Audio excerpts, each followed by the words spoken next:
Teknik kimia Satu. Teknik kimia Satu. Teknik kimia Satu. Teknik kimia.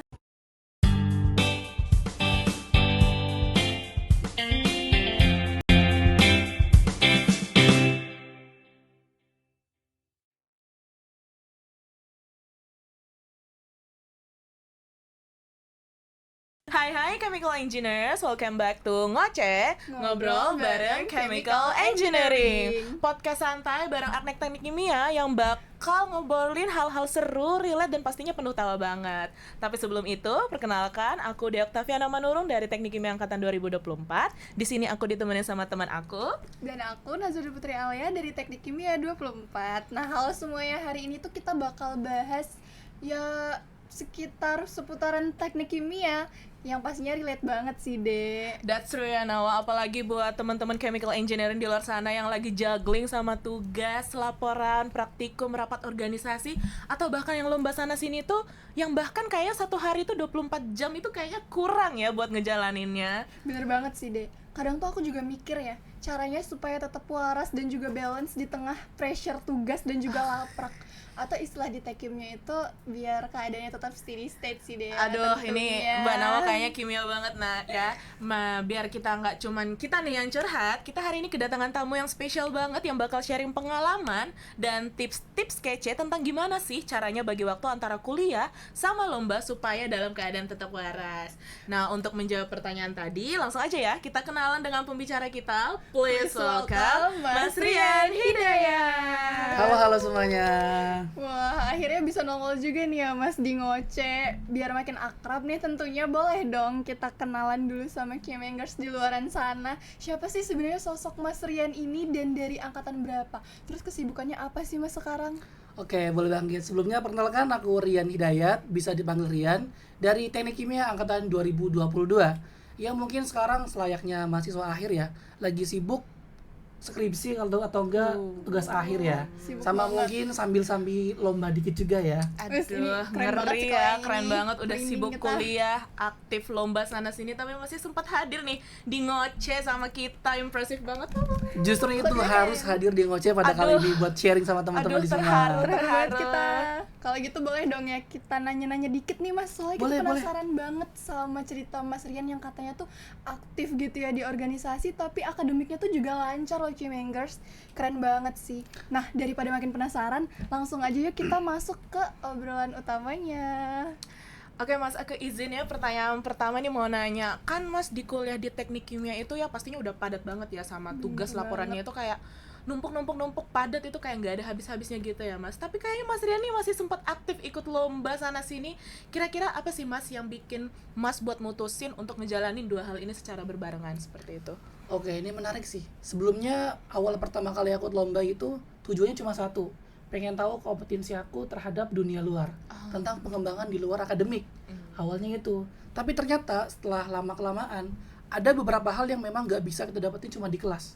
Seperti mungkin relasi dari luar kampus, public speaking, critical thinking, dan sebagainya.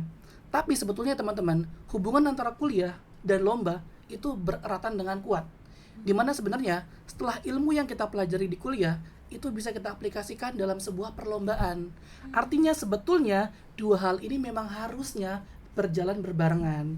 Jadi untuk memaksimalkan potensi antara konsep teoritis dan juga informasi aplikatif, seperti itu sebetulnya. Wah, keren banget. Keren nih, ya, Kimengers bisa tidak Kalau boleh terpikirkan. jujur nih ya Mas ya, dari semua lomba yang Mas Rian ikutin itu, apa sih hal yang paling berharga nih yang Mas dapetin dari experience waktu ikut lomba-lomba itu? Oke, yang paling berharga dulu adalah Apa tuh? uang. Iya nggak sih? Iya sih, In this setuju. economy siapa yang nggak butuh uang kan? Real. Makanya pas awal itu uang itu hal yang paling pertama yang paling berharga buat aku ketika ikut lomba. Tapi setelah lama-kelamaan, setelah banyak ikut kompetisi, ternyata ada hal lain yang lebih berharga, ya ini proses dan juga relasi.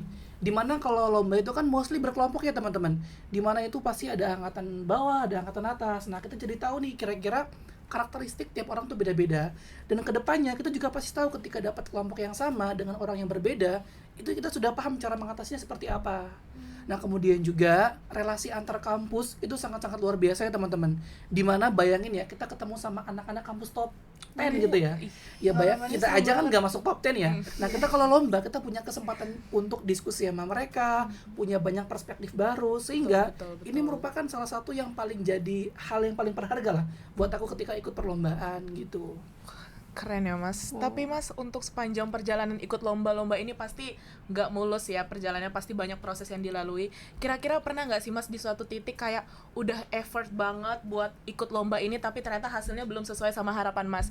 Kira-kira cara mas untuk memotivasi diri biar waktu itu nggak cuman ngeratapi kegagalan tapi menumbuhkan semangat baru buat nyoba-nyoba lomba-lomba lain itu gimana mas? Oke, katanya itu kegagalan adalah kemenangan yang tertunda, katanya.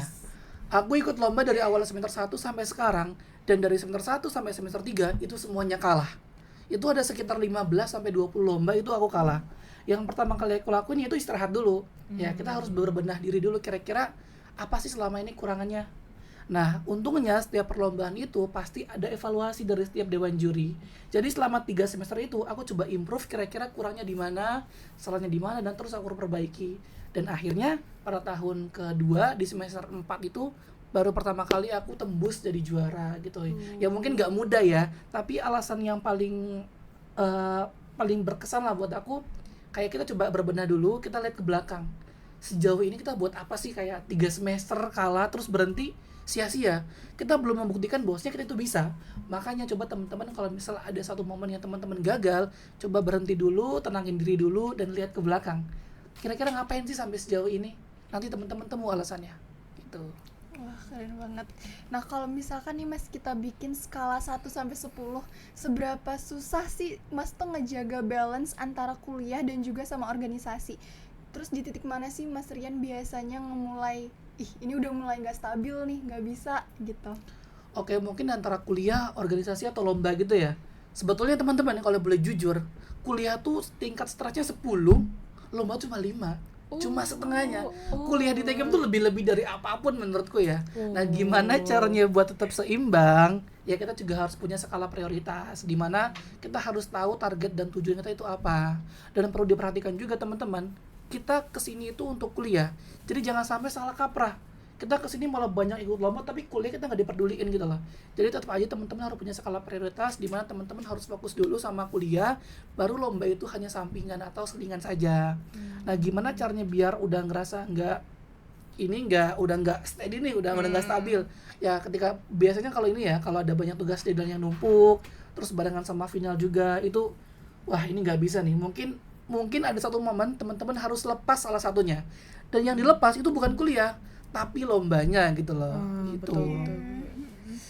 Keren sih mas. Dan aku mau nanya lagi nih, kan anak Tekim nih di luar sana dan kita juga pasti nggak asing ya sama istilah tekanan tinggi. Nah tapi kalau dari tekanan hidup dan deadline datang berbarengan itu gimana ya mas? Kayak gimana cara mas buat ngehandle diri supaya biar gak burn out pada waktu lagi hektik-hektiknya banget antara tugas sama lomba-lomba yang mas ikutin? Oke, ini fun fact ya menurutku. Aku ikut lomba biar nggak burn out di Tekim. Ya gimana? Tadi gue bilang kan, tingkat stres kuliah di Tekim sama lomba itu hampir setengahnya lombanya itu loh. Lomba tuh nggak ada apa-apanya menurutku daripada kuliah di Tekim. Dimana kalau misal kita lomba itu menurutku bagi aku ya, kita ini healing. Bayangin teman-teman udah kuliah dari Senin sampai Jumat, terus dari pagi sampai sore, tugas yang numpuk, kapan waktu istirahatnya? Nah bagiku lomba itu adalah tempat yang tepat untuk istirahat. Apalagi mostly ya, aku tuh lomba kan di luar kota, bahkan di luar pulau.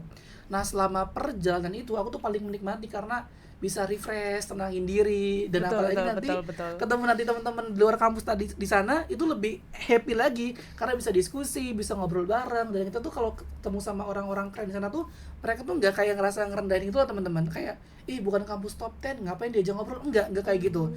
Justru mereka sangat open. Makanya hal yang paling gue suka itu ketika lomba tuh ngobrol sama mereka, sama orang-orang yang keren di luar sana.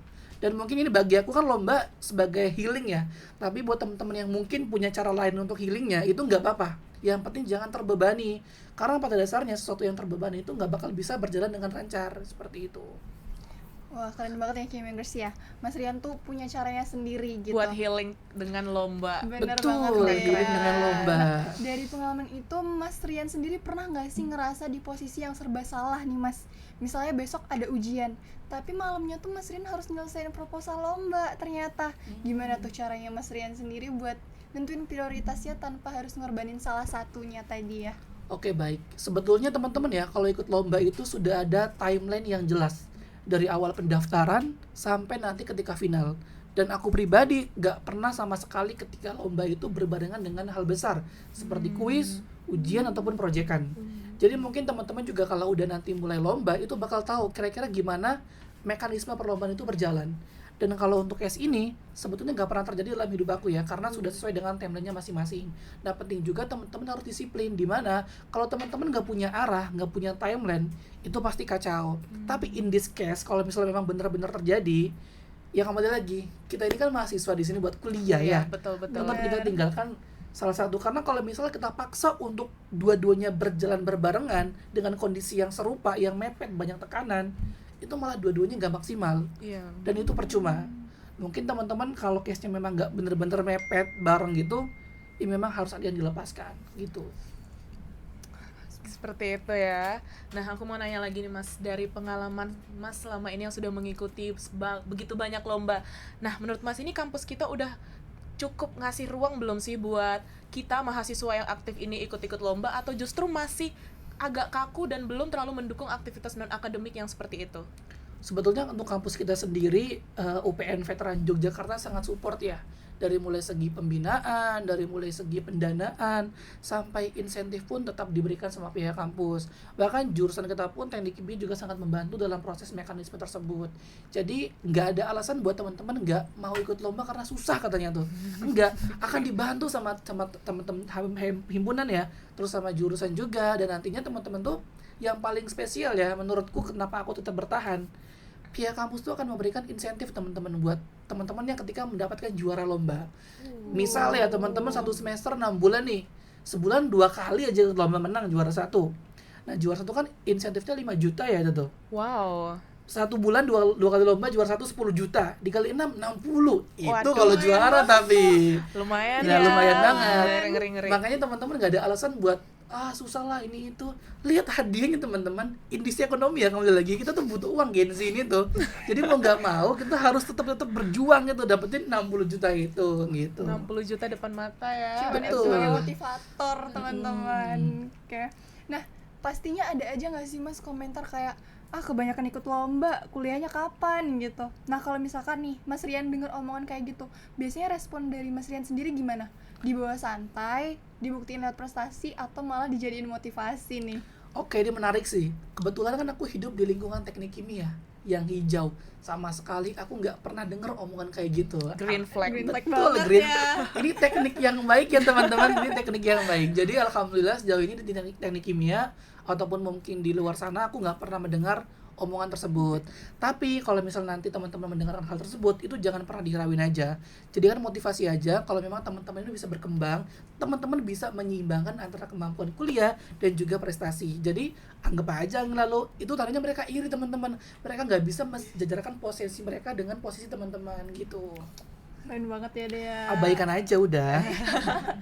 Terus aku mau nanya lagi nih Mas, kira-kira ada nggak sih Mas masa di mana Mas itu kayak ngerasa semuanya itu udah numpuk, kayak laporan, terus deadline buat lomba juga itu padat dan sempat kepikiran buat nyerah. Kira-kira biasanya apa sih yang bikin Mas buat tetap bertahan di momen-momen yang seperti itu? Itu mungkin sekarang banget semester 7. Mungkin ini Allah kasih batasan gitu loh. Rian cukup, kamu udah tugas akhir, gak usah ikut lomba.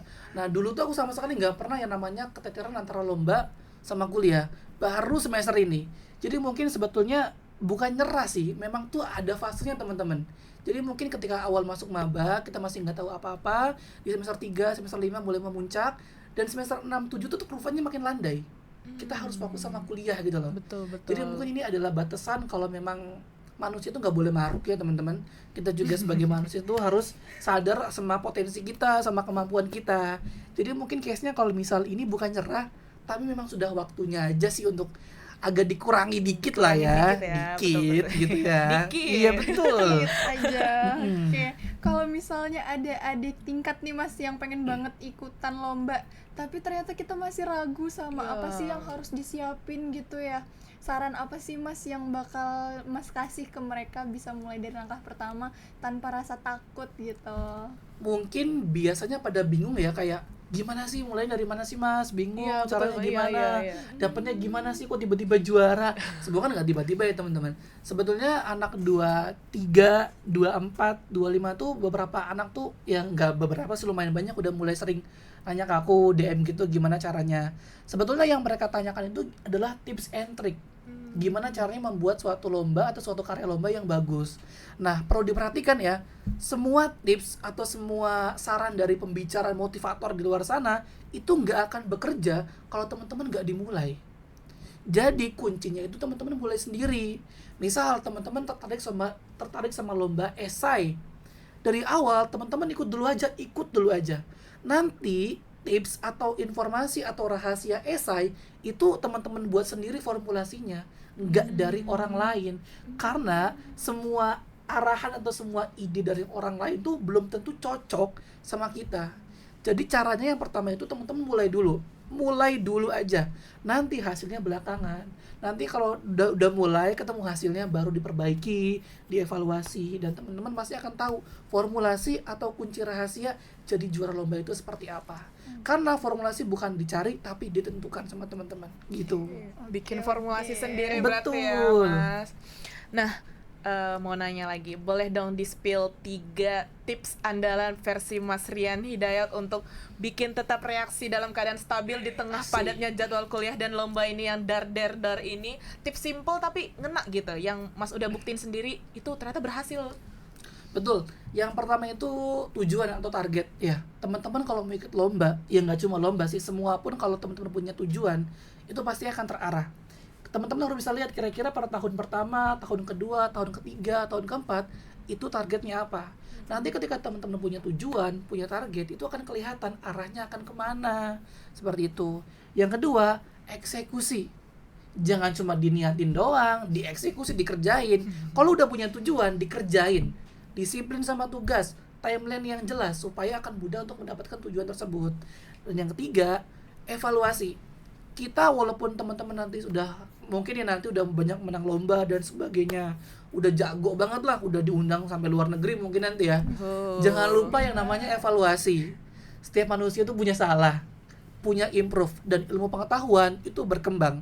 Mungkin teman-teman nanti kalau udah sering ikut lomba tahun ini udah oke nih, tapi belum tentu informasi itu atau inovasi itu akan sama digunakan di tahun depan. Jadi pentingnya evaluasi itu supaya teman-teman bisa tetap berkembang dengan ilmu pengetahuan yang baru gitu. Berarti 3 tips andalannya berarti tujuan, Tujuan, eksekusi, evaluasi gitu. Widya, ini bisa jadi reminder juga ya buat Teman-teman teman-teman Kemengers di luar sana, betul. Dijamin sih kalau udah terapin 3 tips ini, karena kan ini kan cuma tips dasar ya yang harus teman-teman tujukan sendiri, buat sendiri. Jadi otomatis teman-teman akan berhasil untuk mendapatkan juara di perlombaan gitu. Oke, menarik banget nih. Mungkin terakhir ya Mas Rian ya. Boleh. Apa pesan atau motivasi yang pengen Mas Rian sampein nih buat mahasiswa yang punya potensi gede tapi masih ragu buat ikut lomba karena takut gitu nggak bisa manage waktunya.